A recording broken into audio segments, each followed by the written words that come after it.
sapagkat isinilang ang isang sanggol na lalaki para sa atin. Ibibigay sa kanya ang pamamahala at siya ay tatawaging kahanghangang tagapayo, makapangyarihang Diyos, walang hanggang Ama, prinsipe ng kapayapaan. Magiging malawak ang kanyang kapangyarihan at walang katapusang kapayapaan ang ipagkakaloob sa trono ni David at sa kanyang kaharian. Itatatag niya ito at pamamahalaan na may katarungan at katwiran mula ngayon at magpakailanman. Isasagawa ito ni Yahweh na makapangyarihan sa lahat. Tayo pong lahat ay tumayo para sa pambungad na awitin.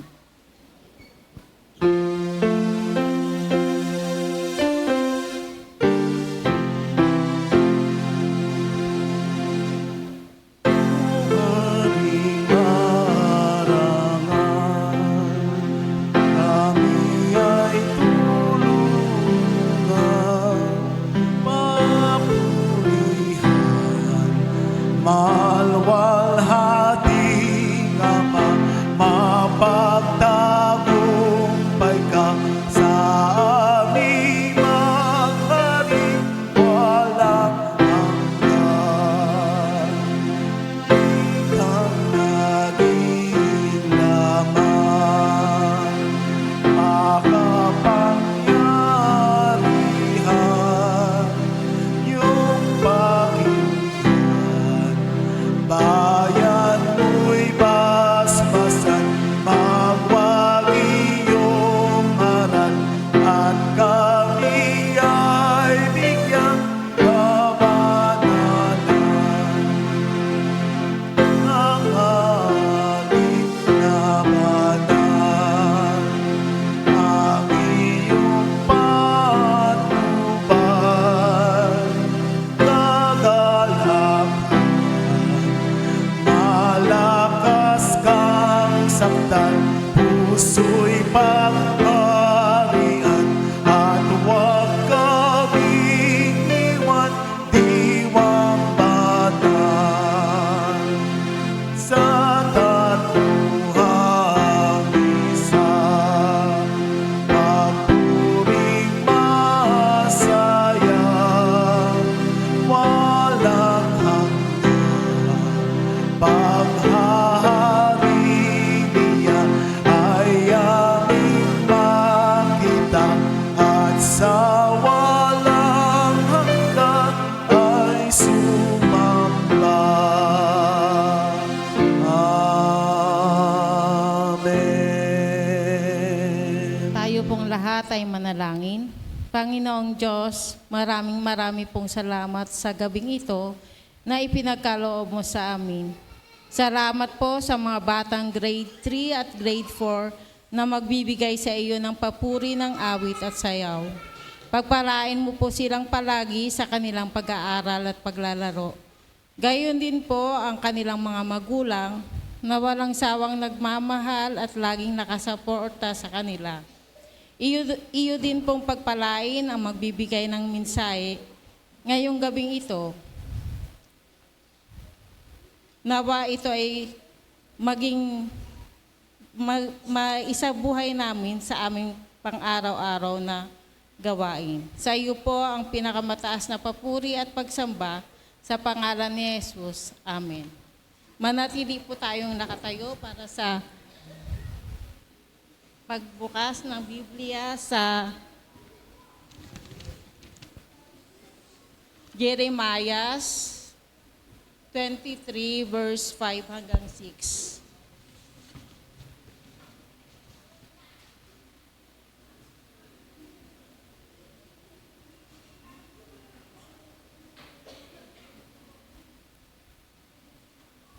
Nalalapit na ang araw, sabi ni Yahweh, na pagsisibulin ko mula sa lahi ni David ang isang sangang matuwid, isang hari na buong karunungang maghahari.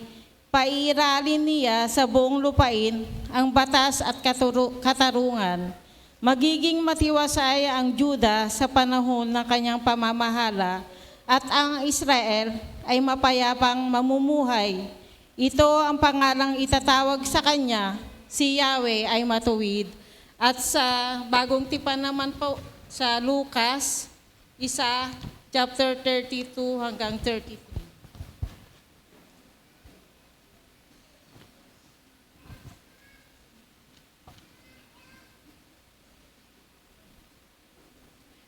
Magiging dakila siya at tatawaging anak ng kataas-taasan. Ibibigay sa kanya ng Panginoong Diyos ang trono ng kanyang amang si David. Maghahari siya sa angkan ni Jacob magpakailanman at ang kanyang paghahari ay walang hanggan. Tayo pong lahat ay umupo. Mapapakinggan po natin ang mensahe ng awit para sa grade 3 learners.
Isang mapagpalang gabi po sa ating lahat.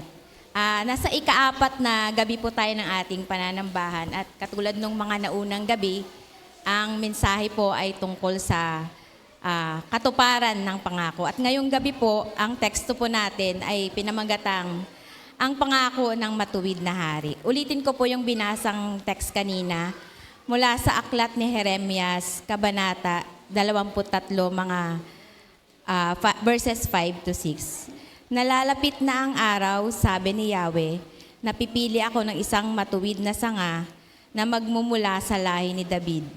Isang hari na mamamahala ng buong karunungan. Paiiralin niya sa buong lupain ang katarungan at katwiran. Magiging ligtas ang Juda sa panahon ng kanyang pamamahala at ang Israel ay mapayapang mamumuhay.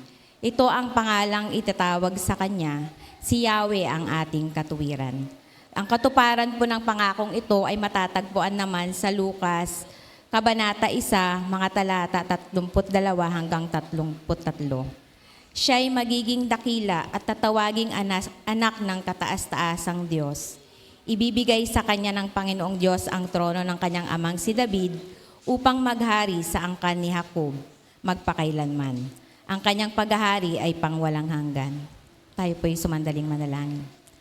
Ama namin na nasa langit, kami po ay lumalapit sa iyo upang purihin ka at pasalamatan sa mga pagkakataong katulad nito na kami ay makapag-aral at alalahanin ang mga panahong ipinangako sa amin ng iyong pagdating at ang pagtamasa namin ngayon sa katuparan nito. Sa oras na ito, Ama, samahan mo kaming unawain ng iyong mga salita. Tanggapin namin ito at siyang magbigay ng kagalakan sa puso ng bawat isa.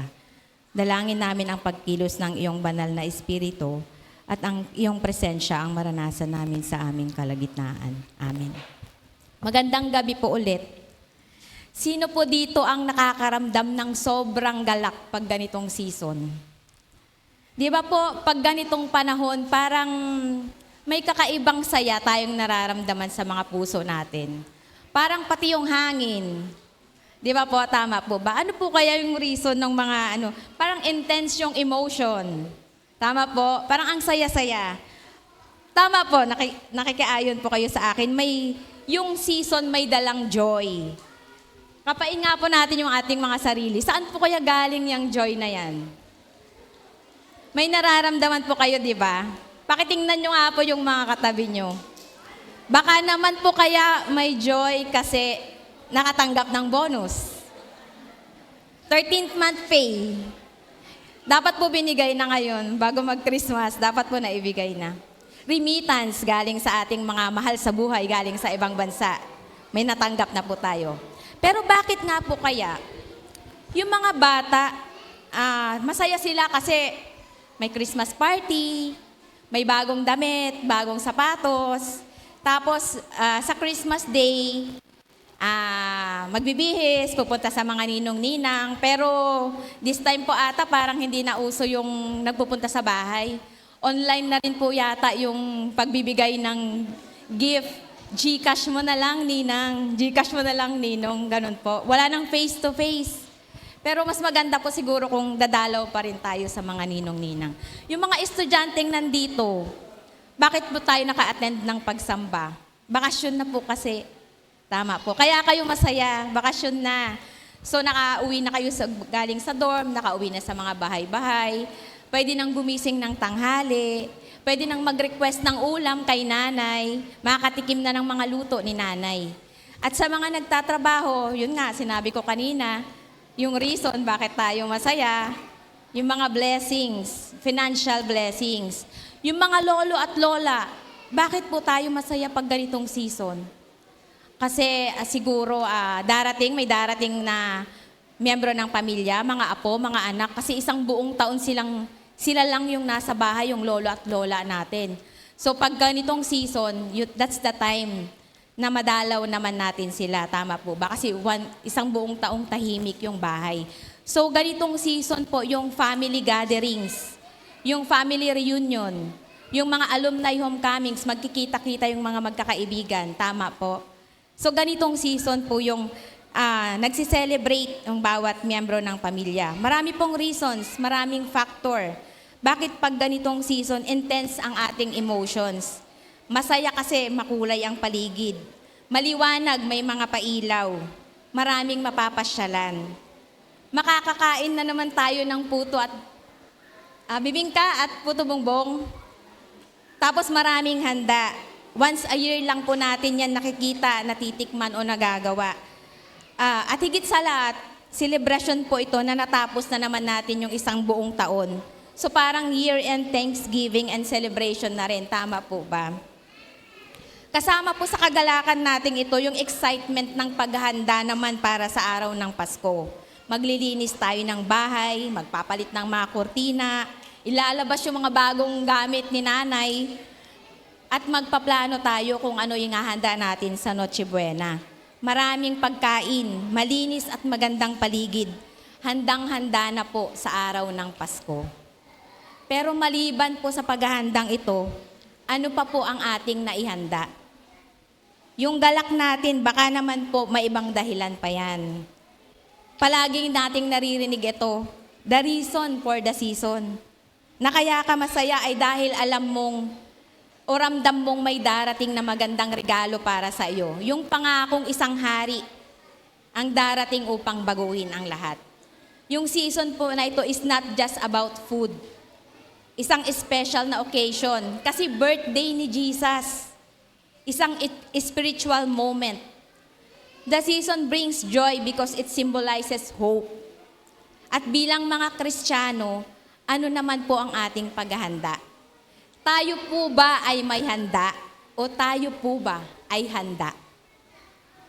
3 weeks ago, nung nalaman ko na isa ako sa maghahatid ng message dito, sabi ko, 3 weeks ago ba? 2 weeks ago? Somehow, parang okay lang, kaya ko naman siguro. Somehow may outline na ako ng message sa ano ko. Pero nung Monday, dahil po sa nature ng work ko, gabi na ako nakakauwi. 2 weeks na yata akong gabing nakakauwi. So parang medyo nangarag po ako, sabi ko. Hala, kaya ko ba to? Paano ko i-deliver tong message kung sa sarili ko hindi ko naman mai-apply? I was given enough time to prepare, pero hindi ko po ginamit ng tama. Sa iba ko po, iba po kasi ang ginawa ko. At kagabi, bago po ako natulog, kinausap po ang Panginoon. Lord, paano po ba to? Kaya ko po ba? Okay na po ba ito? Kaninang umaga, pagdating ko po sa office, nadatnan ko yung trabaho ko kahapon, nadagdagan pa nung trabaho ko ngayon. So parang, pero nakaramdam kasi ako ng renewed strength. Tapos nakita ko, hindi naman talaga ako busy. Minsan mas pinipili lang po natin kung ano yung mas importante. Pero may oras tayo, may inuuna lang tayong iba, may iba lang tayong priority.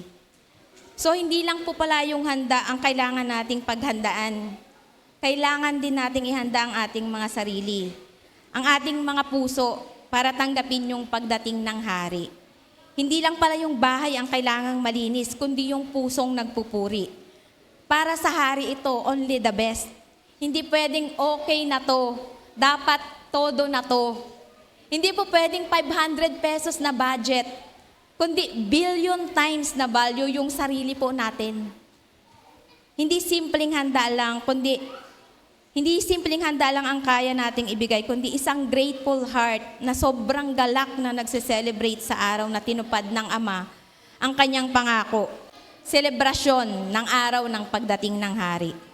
Sa kalagitnaan po ng kabisihan natin, sa dami ng problema, sa isang buong taong pagtatrabaho, nawala yung focus natin sa dahilan ng okasyon.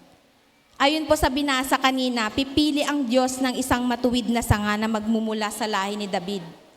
At sa Biblia po, ang ibig sabihin ng sanga ay simbolo ng bagong buhay o pag-asa na sisibol mula sa isang patay na puno. Ang tinutukay po ritong puno ay ang angkan ni Haring David. Ipinapangako ng Diyos na kahit bumagsak ang kaharian ng Israel, may lilitaw na isang tagapagligtas. Haring matuwid, banal at walang pagkakamali. Haring may karunungan, haring may katarungan at katwiran, the Lord of righteousness.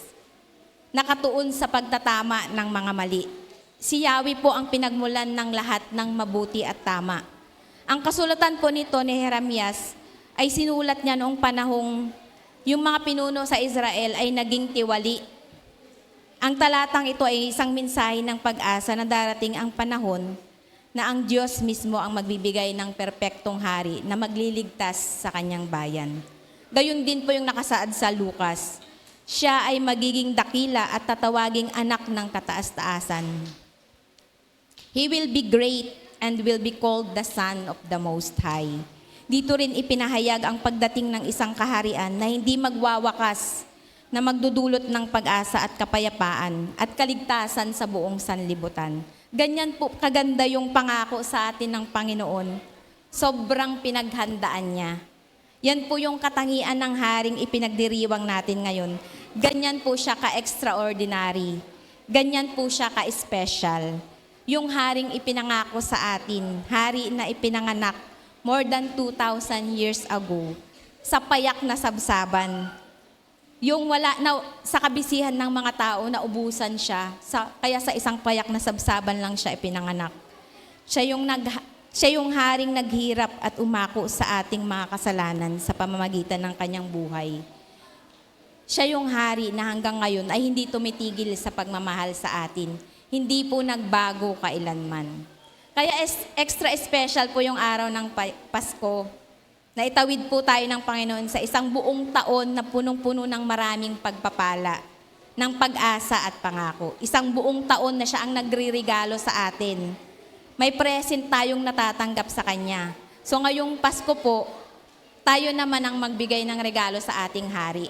Sabi ko nga kanina, yung sarili natin. Nakita niyo po yung dahilan bakit may kakaibang joy na nararamdaman tuwing ganitong season. Ngayon po, tuwing makakakita tayo ng mga pailaw, tuwing magluluto tayo, makakatikim tayo ng masasarap at masasaganang pagkain, tuwing magsasalo-salo tayo ang buong pamilya, tuwing makakaranas tayo ng kagalakan na dulot ng kapaskuhan, maisip po natin ito, Lord, I get to enjoy this kind of life because of you. And I am so grateful for all these blessings. Salamat sa pagdating mo. Salamat sa paghahari mo. Ikaw ang dahilan ng lahat ng ito. Siya ang star ng Pasko. Ngayon po, may message kami, may pinhanda kaming kanta. Kuya Dave, pa-flash po yung lyrics. Para po makita niyo rin yung message. Pero sorry po, hindi pa ako kasama sa kakanta. Yung mag-aama ko lang po. And bago po ako magtapos, pwede po bang pakiramdaman po natin ulit yung ating mga puso? Saan po nang gagaling yung galak nyo? Iwanan ko po sa inyo yung tanong na to. Dahil pa rin po ba sa season o dahil doon sa reason? Amen.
I think we got a little carried away. We lost the meaning of a special day. Somewhere between the pretty presents and lies, we took the holy out of holy night. There ain't nothing wrong with caroling or getting gifts under a tree. But if we don't give the main thing, we lose the reason we sing. Let's put Christ back in Christmas. Let's put the King of the world in his rightful place. Let's put Christ back in Christmas. Let the gifts be reminders of what he gave, and the lights that we see remind you and me of the light of the world we hung on a tree. I don't wanna forget this. Let's put Christ back in Christmas.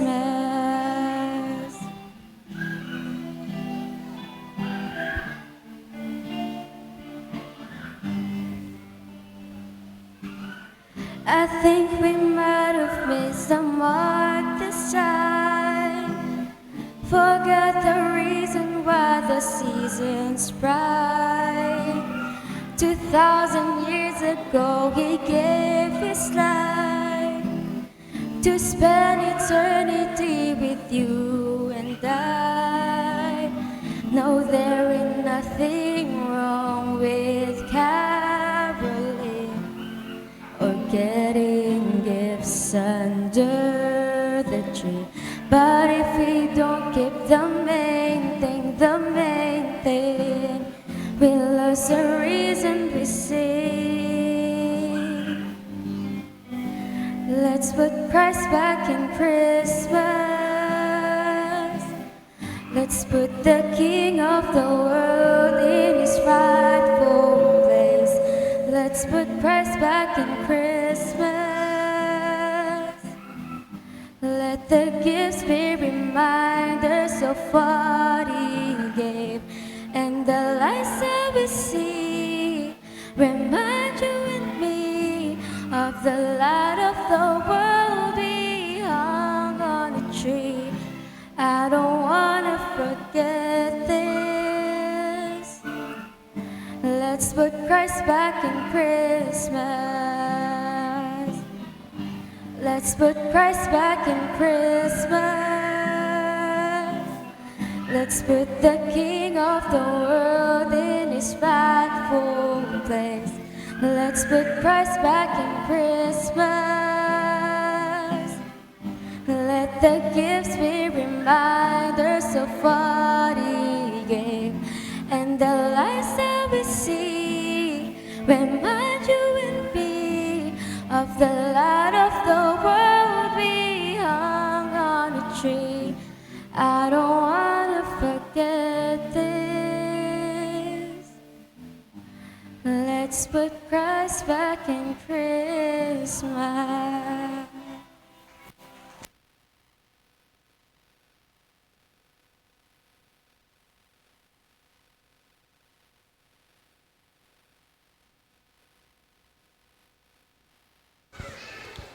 Tinatawagan po ang grade 4 learners para sa kanilang handog na awit.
ransom captive Israel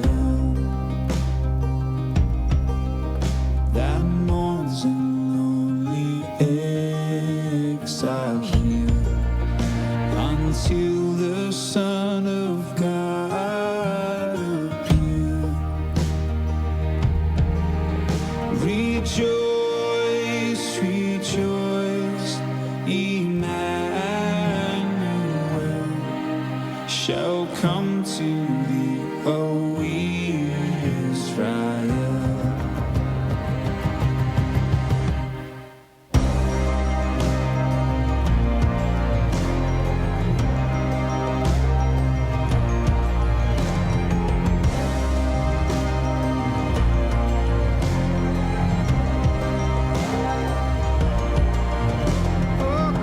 Now they spring call and cheer.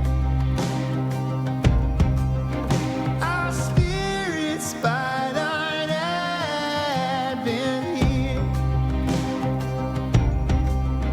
disperse the gloomy clouds of night, and its dark shadows put to flight.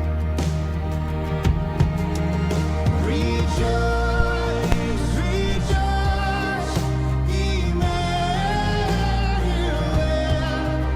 shall come to thee, O Israel. Rejoice, rejoice, Emmanuel shall come to thee, O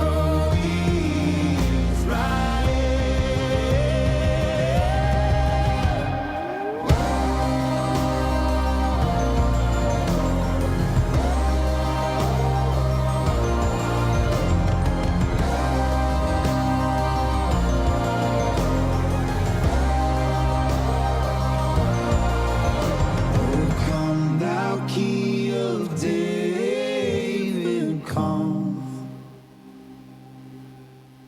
and open wide our heavenly home. Make safe the way that leads on high, and close the path to misery.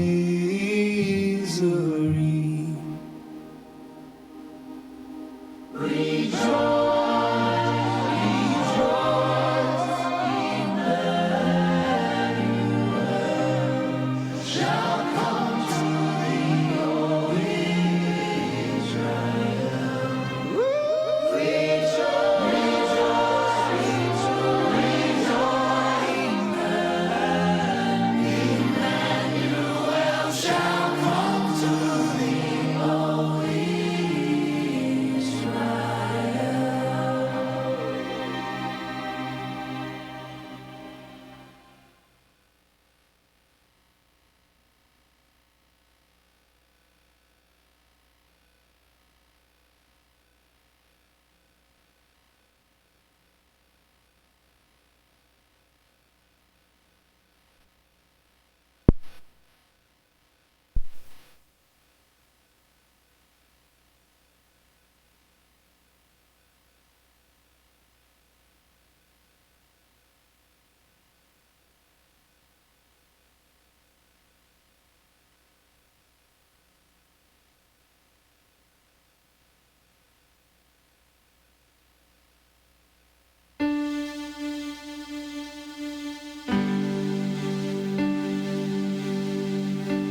Tumayo po tayo lahat.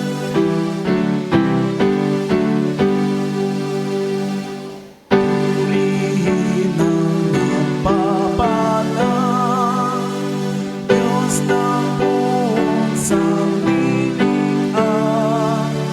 Purihin sa kalangitan, Ama, Anak, Diwang Banal. Amen.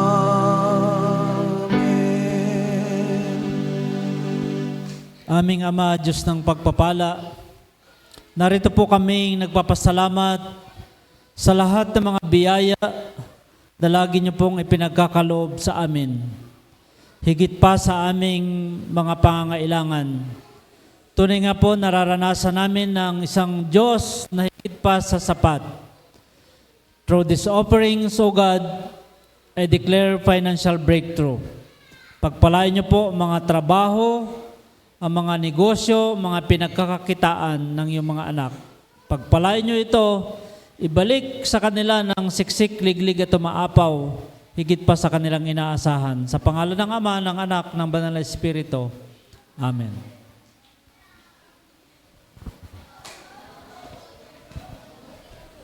Atin pong awitin ang pangwakas na awit, O come all ye faithful.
Tayo manalangin.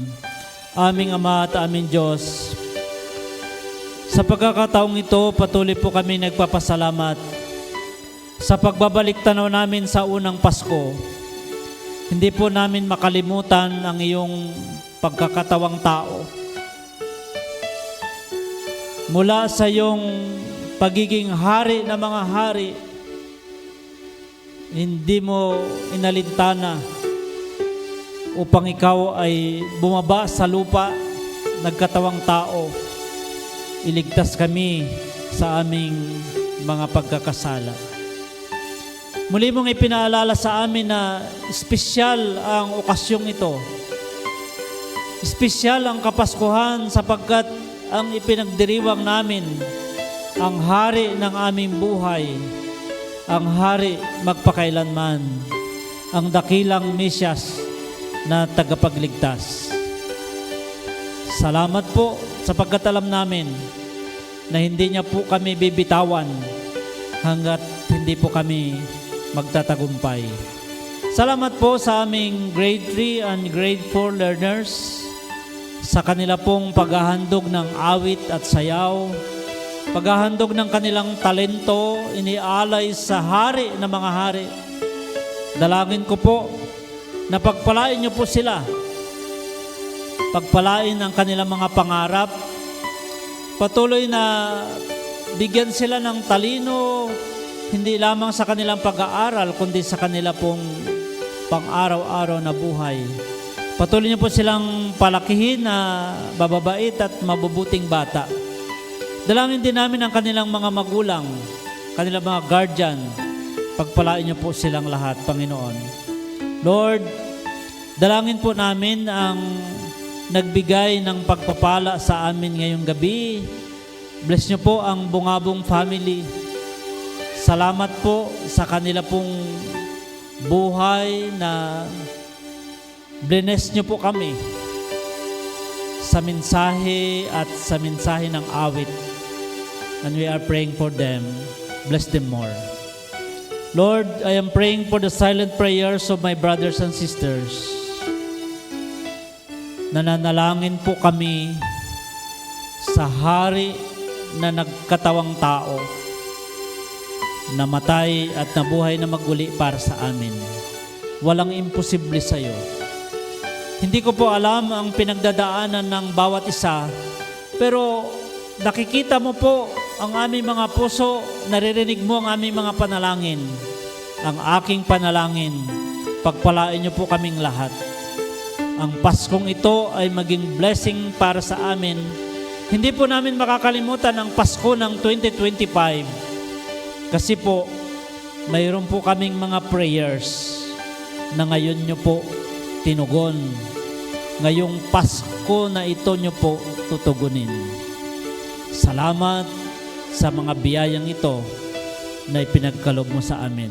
Sapagkat ang lahat ng ito ay pinapanalangin namin sa matamis at makapangyarang pangalan lamang ng aming Panginoong Kristo. Mga kapatid, tanggapin natin ang hindi nauubos, hindi nagbabago, pag-ibig para sa lahat.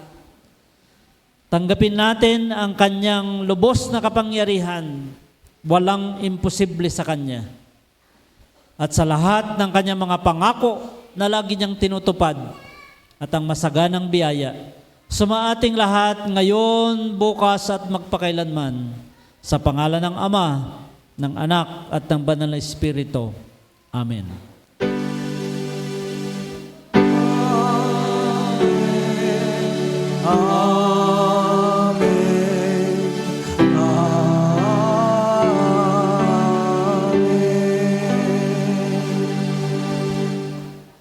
Palakpakan natin si Lord. Hallelujah.